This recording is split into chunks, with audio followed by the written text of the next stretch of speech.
தான் செய்வான் அந்த பையன். எங்கள் ஏரியா பையன் தான், நான் சாலிகிராம் தான். அதை பற்றி ஒன்றும் குறையில்லை. அவங்க அப்பா நல்லவர், அவங்க அம்மா நல்லவர், அவன் நல்லவன், அவன் குடும்பம் நல்ல குடும்பம், நல்லாயிருக்கும். யாரை சொல்கிறீங்க? விஜய் தான் சொல்கிறேன், வேறு நம்ம காசு என்ன சொல்கிறேன், கருணாநிதியை சொல்கிறேன், இல்லை அந்த குண்டுமஞ்சி உதயநிதியை சொல்கிறேன், சொல்லலை.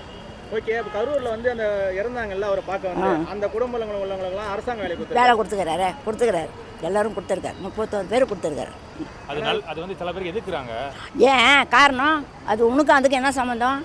அவன் இழப்பு அவனால தான் இறந்ததுன்னு ஊரெல்லாம் சொன்னீங்கல்ல, அதனால அவன் இழப்பீடு செய்கிறான். அதை நீ எதுக்கு எதிர்க்கிற? உன் வீட்டு பணமா?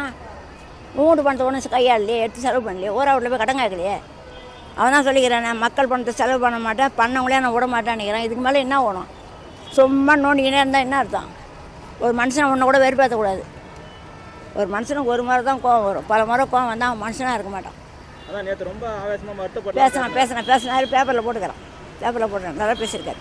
அதான் அவர் அந்த கரூரில் வந்து நான் போனப்போயே என்னை தடுத்து நிறுத்திருக்கலாம், போலீஸ் தானே எட்டு போனாங்க, அது போலீஸும் ஒரு காரணம்ன்றாரு. போலீஸ் எல்லாம் 4 பேருக்கும் பொதுவானவங்க போலீஸ். இப்போ நீ நல்லவனாக இருந்தால் உனக்கு செய்யணும், உன்னுடைய இது பொறுப்பில் இருந்தால், இவருடைய பொறுப்பு இருந்தால் இவருக்கு செய்யணும், என்னோட வந்து எனக்கு செய்யணும். போலீஸ்காரன் என்ன பண்ணுவான்? லஞ்சம்னா அவன் வாங்கி பழகிட்டான், இனிமேல் கூட அவன் திறந்தலாம் இல்லையா? லஞ்சம் வாங்கினே இருப்பானா? வாங்க மாட்டான். இப்போ விஜய் என்ன சொல்லிடுறாரு, இப்போ ஆட்சியில் லஞ்சம்லாம் கம்மியாயிடுச்சு, வாங்கிறதுக்கே பயப்படுறாங்க. ஆமாம், உண்மைதான். ரேடியோவில் டெய்லி சொல்கிறோம். அதாவது இந்த பஸ்ஸில் கூட பசங்களாம் அமகல் மணின்னு போகுது, இல்லை பேசுது, சிரிக்குது, அதெல்லாம் கூட சவுண்டு இருக்கக்கூடாது, அக்கம் பார்க்குறவங்களுக்கு டிஸ்டர்பாக இருக்கக்கூடாது. எல்லாம் நடக்குது, நல்லதாக தான் நடக்குது, ஒன்றும் குறையில்லை. என்ன பேசணுமா? அவனை எதிர்த்து பேசணுமாம்மா, நேராக நின்று பேசணுமாம்மா, சண்டை போடணுமாம்மா? சும்மா ஒருத்தனை நோண்டக்கூடாது, ஒருத்தனை வந்து கோவத்தை டென்ஷன் பண்ணுவாது. எல்லாமே எங்களுக்கு நல்லா பிடிச்ச விஷயம். நம்ம கவர்ந்த விஷயத்துல எல்லாமே என்ன வேணும்னா இப்போ அவன் 10 ரூபா கொடுத்தானா அவன் பக்கம் பேசணுன்ற அவசியம்லாம் கிடையாது எங்களுக்கு. கடைசி முதலமைச்சர் மு க ஸ்டாலின் தான் அப்படின்னு ஆதோஜனை பேசியிருக்காரு. அதை பற்றி கருத்து? ஆமா, அதுதான் கடைசி முதலமைச்சர் ஸ்டாலின் தான். இதுக்கப்புறம் வர முடியாது. இதுக்கப்புறம் 10 வருஷம் அடுத்து உள்ளாட்சி தேர்தல், அடுத்து எம்பி எலெக்ஷன், அதுக்கடுத்து 2031 தேர்தல் விஜய் தான் வருவார். விஜய் தான் இனிமேல் விஜய் தான். இந்த டைம் 107 வாங்கிருக்கோம், அடுத்த டைம் 230 200 தொகுதியும் வரும். அடுத்து ஸ்டாலின் அவங்க மகன் உதயநிதி வர மாட்டாரா, இல்லை அதுக்கப்புறம் அவங்க பேரன் இன்பநிதியில் வர மாட்டாங்களா? வாய்ப்பே இல்லை. குடும்ப அரசுக்கு வாய்ப்பே இல்லை. விஜய் வந்துட்டார். அதுக்காக தான் எங்க தலைவர் வந்து சினிமாவில் 100 கோடி சம்பளத்தை விட்டு மக்களுக்காக செய்ய வந்துட்டு மக்களுக்காக வந்திருக்காரு. இனிமேல் விஜய் தான். விஜயோட ஆட்சி தான் நடக்கும். ஏன்னா வந்து இப்போ பார்த்தீங்கன்னா காலைல ஒயின் ஷாப் எங்குமே பிளாக்ல ஓடல. இப்போ மார்க்கெட்ல பார்த்தீங்கன்னா எல்லாரும் காலைல அந்த பிளாக்ல 250 ரூபா போங்க, இப்போ யாரும் குடிக்கல. அப்போ அது ஒரு மாற்றம் தானே. இப்போ காலைல குடிக்கல, 12 மணிக்கு ஒயின் ஷாப் திறந்தப்ப குடிக்கிறாங்க. இப்போ வந்து எங்கேயும் பிளாக்ல ஓடல. ஆனா இதே போன நேரத்தில் வந்து பிளாக்ல சரக்கெல்லாம் விடுங்க. இப்போ எந்த ஒயின் ஷாப்லையும் பிளாக்ல வந்து சரக்கு ஓட்டல. இது ஒரு வெற்றி, இது ஒரு மாற்றம். அதே மாதிரி லஞ்சம் எங்கேயும் வாங்கல. கரெக்டா ஏதாவது இப்போ எல்லா அமைச்சரும் நல்லா பண்றாங்க. இப்போ அமைச்சரெல்லாம் போய் பார்க்க முடியாது. இப்போ பாத்தீங்கன்னா வன்னியர் சமூக நீதி அமைச்சர் அவர்லாம் வந்து போய் அவரை வந்து மக்கள் எல்லாம் போய் பாக்குறாங்க. அதெல்லாம் அமைச்சரே பார்க்க முடியாது. இப்போ பாத்தீங்கன்னா மக்கள் எல்லாரும் சேர்ந்து போய் வாங்க எல்லாரும் பார்க்கலாம். அமைச்சர்னாவே ஒரு வெள்ளை சட்டை போட்டு டைமுக்கு அப்பாயின்மெண்ட் கேட்பாங்க. இப்போ வந்து சாதாரண ஒரு எல்லாரும் போய் பார்க்கலாம். என்ன நடக்குது, நம்ம கேமரா எடுத்து போய் போட்டோம்னா உடனே ஆட்சி நடக்கிறாங்க. எங்கேயும் லஞ்சம் கிடையாது, ஊழல் கிடையாது, ஆட்சி நல்லா நடந்துட்டு இருக்கு. அவர் நல்லா பண்ணுவாரு மட்டும் தெரியுது. ஏன்னா நல்லா செய்வாரு. பொறுமையா விடணும், அவ்வளோ அவசரப்படக்கூடாது எதுவுமே. நம்ம இஷ்டம் இல்ல, அதாவது எவ்வளவு கஷ்டப்பட்டு அதான் வந்திருக்காரு. ஆனா நல்லா கண்டிப்பா நல்லா செய்வாரு. பொறுமையா இருக்கணும். எல்லாம் அவசரப்படுறாங்க. எதிர்கட்சி ஆளுங்க அப்படிதான் பேசுவாங்க. பேசுறவங்க ஒன்றும் பண்ண முடியாது. கண்டிப்பா இது ஒண்ணு நல்லதுதான் நடக்கும். அவர் மேல நம்பிக்கை இருக்கு. கண்டிப்பா இருக்கு சார். அதுல மாற்றமே கிடையாது. தூண்டல் தான் அதிகமா இருக்கு. தேவையில்லாத எல்லாம் பழியெல்லாம் அவர் மேல போடணும்னு முடிவு பண்ணி வச்சிருக்காங்க. அவர் அமைதியா இருக்கிறாரு. அந்த அமைதிக்கு ஒரு நாள் பொங்கி எழுவாரு. அது நிஜமா. அது உண்மைதான். அவர் எந்த கட்சினே சொல்லலையே, பார்ட்டி பண்ணு தான் சொன்னாரு. பின்னாடி கேட்டு சொல்றாரு, என்னப்பா அது அப்படிங்கிறாரு. என்னப்பா அது பார்ட்டி பண்ணுன்னு பின்னாடி சொல்றாரு. இவங்க உடனே எழுந்து ஓடுறாங்க. ஏடிஎம்கே எழுந்து ஓடலாம்ல, கட்சிகள்லாம் இருக்கு, அவங்க எழுந்து ஓடலாம். இவங்க எழுந்து ஓடனா அப்ப குற்றம் உள்ள நெஞ்சு தான் இருக்குது. டெய்லியும் பேசினா எழுந்து ஓடுவாங்களா என்னன்னுலாம் சொல்ல முடியாது. ஏன்னா அவங்கள்ட்டையும் பாயிண்ட் இருக்கு, அவங்களும் பேசலாம். இவரு முன்னாடி செஞ்ச ஊழலை பத்தி பேசினா கண்டிப்பா அவங்க ஓடத்தான் செய்வாங்க. ஏன்னா அவங்க அவ்வளவு பண்ணிருக்காங்க. ஊழல் பண்ணாம இல்ல, எல்லா அமைச்சர்களும் ஊழல் பண்ணிருக்காங்க. அவர் பேசினா கண்டிப்பா சட்டசபையில் அவங்க எழுச்சி தான் ஓடுவாங்க. நேரடியா நின்று ஒருத்தர் சிங்கம் மாதிரி கரிச்சிக்கிறான். அவனுக்கு நீங்க பதில் சொல்லாம போறீங்க? பார்ட்டி பண்ணுன்னு ஒன்று ஆரம்பிச்சாரா? இப்போ பார்ட்டி பண்ணுன்னு ஆரம்பிச்ச பிறகு அந்த பார்ட்டி பண்ணுன்னு ஒன்று வாங்கிட்டு தானே இருந்தாங்க. அப்ப அந்த பார்ட்டி பண்ண இவர் வாங்க மாட்டேன்னு விஜய் சொன்னாரு. அதுக்கு எதிர்க்கிற தரப்பு என்ன சொல்லணும்? அவருக்கு பேசுறதுக்கு நேரம் கொடுப்பாங்க. இப்போ விஜய் பேசுற வரைக்கும் அவர் நின்று கேட்கணும். சரி, பார்ட்டி பண்ண பத்தி சொன்னாரு, இது வரைக்கும் ஊழல் செஞ்சாங்க, இப்போ ஊழல் செய்யறவங்கள நாங்கள் வந்து செய்ய விட மாட்டோம், இதுக்கு மேல செஞ்சாலும் செஞ்சவங்களையும் நாங்கள் பிடிப்போம் அப்படின்னு சொன்னாரு. நீங்க செய்யல, நீங்க ஊழல் எதுவுமே பண்ணல. அப்ப எதிர்த்து நின்று விஜய் கேட்ட கேள்விக்கு பதில் சொல்லிட்டு போயிடலாமா? அழகா சும்மா நின்று 3 மூஞ்ச காட்டுறீங்க, அப்படி காட்டுறீங்க, உருவ கையிலாம் செய்றீங்க. நேரடியா நின்று ஒருத்தர் சிங்கம் மாதிரி கரிச்சிக்கிறான், அவனுக்கு ஏன் நீங்க பதில் சொல்லாம போறீங்க? அது எப்படி ஜெயிக்கிறாங்கன்னு மட்டும் பாருங்களேன். நாங்கெல்லாம் இந்த சும்மா இந்த கட்சிக்கு ஆலோசனை, இந்த கட்சி துண்டை பக்கத்தில் வச்சிடுறேன். ஒரு சாதாரண தொண்டனா, சாதாரண திருச்சி மக்களாக இருந்து நான் சொல்கிறேன், இந்த ஆட்சி எங்களுக்கு ரொம்ப பிடிச்சிருக்கு. இங்கே யாரை நிப்பாட்டலும் கண்டிப்பாக ஜெயிப்பாங்க. தலைவர் நிப்பாட்டுற ஒரு வேட்பாளர் நல்ல வேட்பாளர் தான் இருப்பார். அவர் எங்களுக்கு நல்லது தான் செய்வார். இங்கே தலைவர் மட்டும்தான் 234 தொகுதிக்கும் வேட்பாளருங்கிற மாதிரி தான் போயிட்டுருக்கு.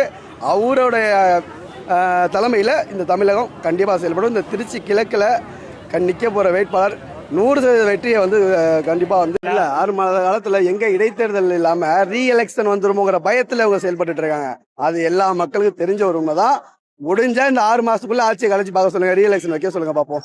யாராவது கலைக்க மாட்டாங்க ப்ரோ. எல்லாம் கேம் தான், பயம்தான். ஒத்துக்கணும், இதை ஒத்துக்கிட்டு தான் ஆகணும். நீங்க தளபதி இடைத்தேர்தல்ல எல்லாமே நீட்டா ஜெயிப்பாங்க. அதுதான் நாங்க இத்தனை வருஷங்களா மக்களை ஏமாத்தி சுரண்டி தின்னவங்க தீய சக்தி. அவங்களுக்கு சப்போர்ட் பண்ணிக்கிட்டு, அதான் எப்படி சொல்ற, ஒரு 4 விஜிலபிளை போட்டு நல்லா செஞ்சா சமையல் நல்லா இருக்கும். ஒரு சம்பந்தமே இல்லாம ஒரு சமையல் பண்ணி சாப்பிட்ட மாதிரி தான் அவங்களோட தீஞ்சி போன சக்தி மாதிரி இருக்கு. ஆமா, இனிமேல் யாரும் அந்த தீஞ்சி போன உணவுப் பொருளை விரும்புவாங்களா? அதே தான் காரணம். இனிமேல் தூய சக்திக்கு மட்டும்தான் இங்க வேலை. இந்த தீய சக்தியும் வேலை இல்லை, தீஞ்சி போன சக்திக்கும் வேலை கிடையாது. தெரியும் யார் நோட்டுனா செந்தில் பாலாஜி மாட்டிக்கிட்டா சிபிஐ மட்டும்தான் அவரை கண்டுபிடிக்க முடியும். லோக்கல் போலீஸ் கண்டுபிடிக்க முடியாது. அரூர்ல 41 பேர்த்தையும் கொன்னதே பாலாஜி தான். இதுக்கு மேல இவன் கிணவுல கூட நினைச்சு பார்க்க முடியாது. முகாஜலனி சேலஞ்ச் நான் பண்றேன். 6 மாசத்துல இவர் ஆட்சி கழிக்க முடியாது திரும்ப. ஆனா 6 மாசத்துல இவர் ஆட்சி கழிச்சாருன்னா 234 தொகுதி இவர் தான் வருவார். மாசத்துல முடிச்சுடுவாங்க அப்படின்னு 6 மாசத்துல முடிச்சு திரும்ப ரீஎலெக்ஷன் வச்சா அதுக்கப்புறம் தான் இவங்க நாத்தம் தெரியும். அப்புறம் 234 தொகுதி இவர் தான் வருவார். ஒன்றும் பண்ண முடியாது, ஆட்சி கலைக்கவே முடியாது. விஜய் தான். இவர் ஏற்கனவே எல்லா விஷயத்திலும் வாண்டட் ஆகிட்டு தான் இருக்காரு. அதான் குறுக்கு வழியில ஆட்சி அமைக்க வேண்டும், அதாவது தொடர்ந்து இவங்க ஆட்சி ஆள வேண்டும் அப்படிங்கிற நோக்கத்தில் இருந்திருக்காங்க. தலைமுறையை பற்றி என்னதுக்காக ஒரு தலைமுறை பண்ணணும்? நேர்மையான ஆள் தானே, ஏன் தில்ல அப்படின்னு பேச வேண்டியது தானே. திமுக அவர் எந்த தப்பு பண்ணணும்னு சொல்றாங்களே. இல்லையா, அவர் தப்பு பண்ணிவிட்டாப்புல. தப்பு பண்ணாதான் தலைமுறை வராப்புல. ஒழிச்சிருக்காங்க, பரவாயில்லையா? ஒழிச்சிருக்காங்களே. எவ்வளோ அதில் எத்தனை குடும்பம் நாசமாக போகுது, எத்தனை குழந்தை, எவ்வளோ பொம்பளைங்க விதவை ஆகிறாங்க. அதனால் சம்பாரிச்சு உடம்பு வீட்டுக்கு தராமல் எவ்வளோ கஷ்டப்படுறாங்க. வரவேற்க தக்கது தான் அது. இவ்வளோ பேர் வந்தாங்க, அதை ஒழிக்க முடியல. இவர் ஒழிச்சு அந்த 15 நாளாக பண்ணியிருக்காரு. பரவாயில்ல. அவன் அப்படி தான்ப்பா சொல்லுவாங்க ஆப்போசிட். நான் கூட தான் சொன்னேன், நான் அப்படி தான் சொல்லுவேன். அவங்க மனசாட்சிக்கே தெரியும் ஓரளவுக்கு பண்ணியிருக்கிறாங்க. அவங்க மனசாட்சிக்கே தெரியும். ஏன்னா அவங்க ஆட்சி தோத்துச்சு இல்லையா, ஸோ அதனால அவங்க அப்படிதான் சொல்லுவாங்க. ஆனா இருந்தாலும் எங்களுக்கு அந்த ஆட்சியை விட இந்த ஆட்சி நல்லாவே முன்னேற்றம் இருக்கு.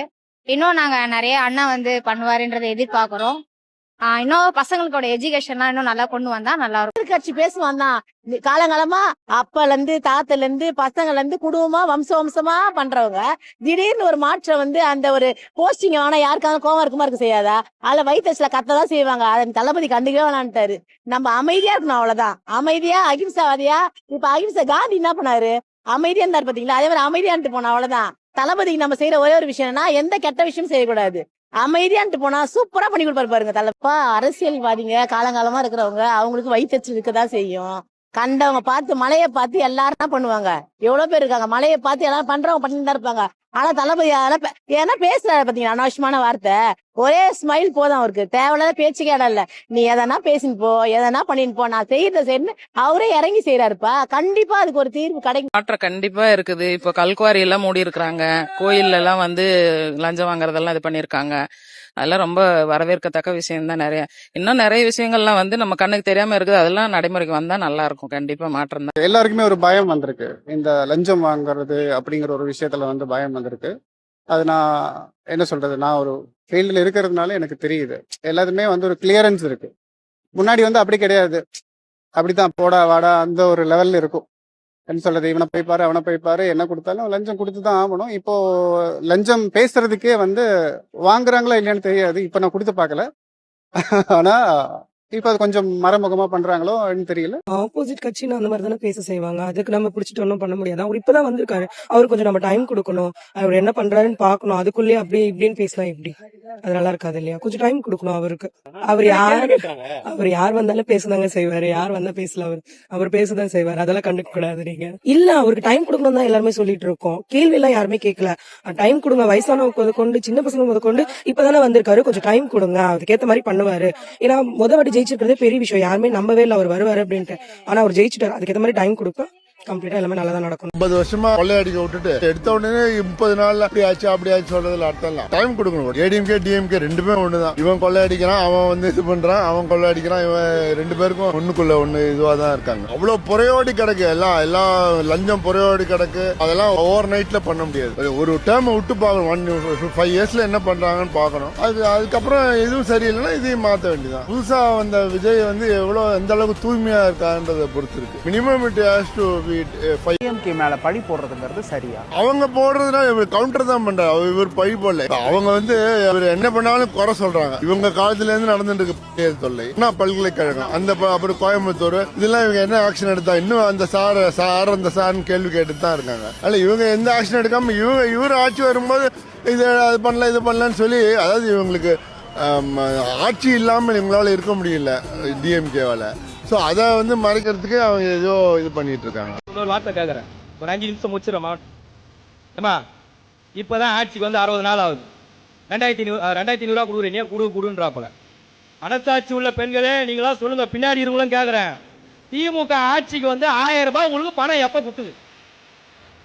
2.25 வருஷம் பொறுத்து கொடுத்தானுங்க. அதுவும் யாரு கொடுத்தானுங்க? தகுதி உள்ள பெண்களுக்கு. திமுக வீட்டுல 9 பொம்பளைன்னா தகுதி உள்ள பெண்கள் 9 பேருக்கு 1000 ரூபாய் போயிடும். கரெக்டா? தகுதி உள்ள பெண்களுக்கு 1000 ரூபாய் கொடுத்தாங்க. ஆட்சிக்கு வந்து 10 நாள் கூட ஆகும்.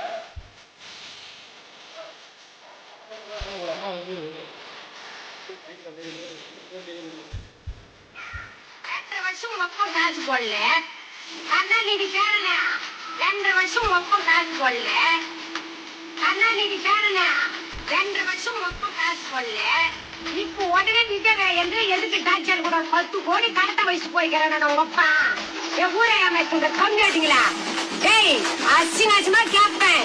இன்னொரு தடவைக்கு அவன் அரசாங்கம் இறக்க சொல்ல போய் விஜய் இறக்க சொல்ல காய்ச்சல் கொடுத்த மக்களே உன்னே இன்னொரு தடிக்கு எத்தனை வாட்டியா துணிங்க? நீங்க கவர்மெண்ட் கொடுத்த மக்கள் பணத்தை எத்தனை வாட்டி துணிங்க? ஏன்டா பணத்துக்கு அல்லாதீங்க அமுத்துறீங்களா? கோடி கணக்குல 10 கோடியை கடத்த வயசு போய்க்கிறேடா. விஜய் புள்ளிய நொந்து அடிக்கிறடா அண்ணன் தம்பியா, என் தம்பிய நோக அடிக்கிறடா மக்கள்ரா. டேய் நீ பணத்தை 5,000 ஊத்துட்டா பாட்டா உனக்கு நீ 5,000 ஓட்டா டிவில சரி உட்காந்துல உனக்கு நாங்க எல்லாம் ஓட்டு போட்டுருமா? அதான் வேவாதான் பருப்பே தெரிஞ்சு வச்சுக்கோ, ஒழுங்கா நடந்துக்கோ. இனிமேலு விஜய காய்ச்சல் கொடுத்த மத்துல கடிற மாதிரி கண்டிடுவோம். அரசாங்களே இனிமேல நீ உட்காரவே முடியாது. எத்தனை தலைமுறை வந்தாலும் நீ உட்கார மாட்டேன். கருணாநிதி எத்தனை தலைமுறை வந்தாலும் உட்கார மாட்டேன். இப்போ வீடியோ சும்மா ஒரு 12 செகண்ட் இதை நீங்க போடணும் கண்டிப்பா. 26ல நிற்பாரா, அடிப்பாரா, நேரா போய் முதலமைச்சர் சீட்ல உட்காருவாரா. நாங்க 75 வருஷம் கட்சி நடத்திட்டு உச்ச ஐஸ் வாங்கிட்டு சப்பிட்டு போறதுக்கடா நாங்க கட்சி நடத்துறோம். சரிண்ணா, திமுக உச்சி ஐஸ் வாங்கி தரவா? சாப்பிட்றியா? நாகரிகமா பேசுறேன்னா சார்?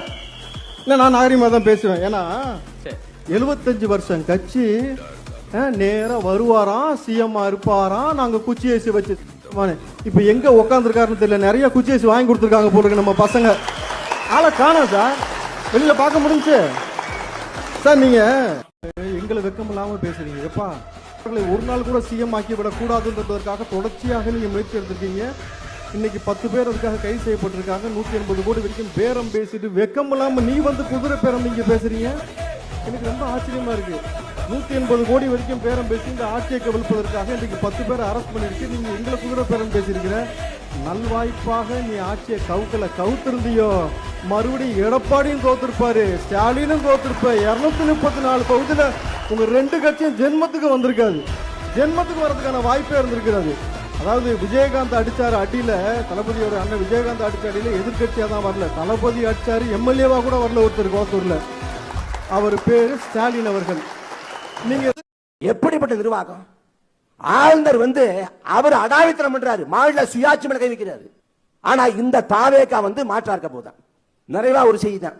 இல்ல இவ்வளவு பேசுறீங்க, மாற்றம்னு 15 ஆண்டுகளுக்கு மேல பேசுறீங்க. ஆனா உங்களை மக்களை நம்பலையே, இவங்களை தானே நம்பி ஆட்சியில உட்கார வச்சிருக்காங்க. அது வரலாற்று 2 வருஷம் செஞ்சா பயிற்சி, ஒரு 5 வருஷம் எடுத்தா முயற்சி, 15 வருஷமா ஒண்ணுமே சீண்டாம ஒருத்தர் போட்டு உட்காந்துருந்தாங்கன்னா ஐயா 15 வருஷமா ஒரு இடத்துல அப்படியே கிடந்துச்சுன்னா அது போனோம். புரியுதுங்களா? ஸோ மாற்றம் எந்த அளவுக்கு நிகழ்ந்திருக்கு, அவங்களுக்கு 8ல இருந்து 4 மாறி இருக்கு. பெரிய மாற்றம் தானே. இங்க எந்த அளவுக்கு மாறி இருக்கு? விஜய் சார் கூப்பிடுவோம், சிஎம் சார் கூப்பிடுவோம். சிஎம் சார் ஒரு ஆர்டர் போடுறாரு. ஒரு வழிபாட்டு ஆலயங்களா இருக்கட்டும், கல்லூரிகளா இருக்கட்டும், அங்கிருந்து 500 மீட்டருக்குள்ள எந்த டாஸ்மாகாக இருந்தாலும் நாங்கள் மூடுவோம். 717 டாஸ்மார்க்க மூடுறோம்னு சொன்னாங்க. நாம செய்த கள ஆய்வுல ஒரு இடத்திலும் இன்னும் நூற்றுக்கணக்கான டாஸ்மாக் 500 மீட்டருக்குள்ள இருக்கு. அதையும் நாம் ஒரு தீர்மானமாக சொல்லி இருக்கின்றோம். இதையும் நீங்க பேசணும். ஆனால் நம்மை பொறுத்தவரை இந்த அமைப்பு மூலமாக ஒரு அரசுக்கு அழுத்தத்தை கொடுக்க வேண்டும் என்று சொல்வதை விட ஆரோக்கியமான அரசியலை செய்து அந்த அரசுக்கு வலியுறுத்தணும். சொன்னதுக்கு அப்புறம் கேட்கலினா அது வேற வழிங்க, அது வேற வழி. இன்னைக்கு சொல்றோம், கேட்பாங்கிற நம்பிக்கை நமக்கு இருக்கு. அதனால் அடுத்த 1 ஆண்டு காலம் நாம் சொல்லத்தான் போகின்றோம், செய்யுங்க. ஜூலை 1ஆம் தேதி 39 பக்கம் வெள்ளை அறிக்கை நம்ம கொடுத்தோம். வந்திருக்கக்கூடிய டாக்டர்ஸ் எல்லாம் சேர்ந்து உருவாக்குனது. வெள்ளை அறிக்கையில எப்படி நீங்க போதையை கட்டுப்படுத்தணும், 5 ஆண்டு காலம் உங்க இலக்கு எப்படி இருக்கணும், முதல் ஆண்டு என்ன செய்யணும், 2வது ஆண்டு என்ன செய்யணும், 3வது ஆண்டு என்ன செய்யணும், மாநில அரசுக்கு அதை கொடுத்திருக்கின்றோம். அதை பார்த்து நீங்க செஞ்சீங்கன்னா எங்களுக்கு சந்தோஷம், செய்யலினாலும் சந்தோஷம்.